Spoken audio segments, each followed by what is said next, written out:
સુરત શહેરમાં ભારે વરસાદ અને પૂરથી અસરગ્રસ્ત પરિવારોને તાત્કાલિક રાહત પહોંચાડવા માટે નાયબ મુખ્યમંત્રી હર્ષ સંઘવી સતત બીજા દિવસે પણ મેદાનમાં ઉતરી કામગીરીની દેખરેખ રાખી રહ્યા છે।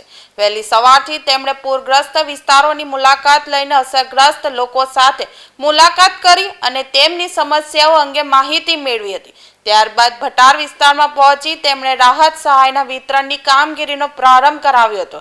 નાયબ મુખ્યમંત્રી હર્ષ સંઘવી અધિકારીઓ સાથે સ્થળ પર હાજર રહી સમગ્ર રાહત કામગીરીની સમીક્ષા કરી રહ્યા છે અને સહાય સમયસર દરેક લાભાર્થી સુધી પહોંચે તે માટે જરૂરી સૂચનાઓ આપી રહ્યા છે।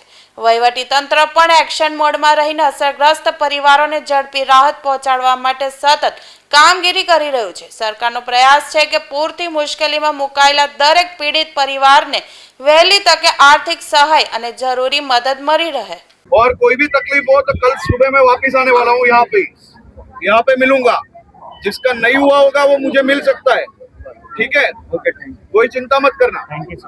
लेकिन जो परिवार उनके घर में रह रहे हैं उनके लिए ये सहाय है।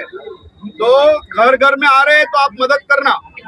जो डॉक्यूमेंट चाहिए, जो कुछ चाहिए, एक आधार कार्ड चाहिए, वो दे लेना, जिससे जल्दी से काम आपका खत्म हो जाए। और थोड़ा साफ रखने में मदद करना क्षेत्र को। सभी लोग काम कर रहे हैं, आप लोग भी थोड़ी थोड़ी मदद साथ में करिए। और घर घर में अभी आ रहे हैं लोग, तो आप घर पे रह के सबको सर्वे में मदद करिए और जल्दी से आपका काम पूर्ण करवाइए।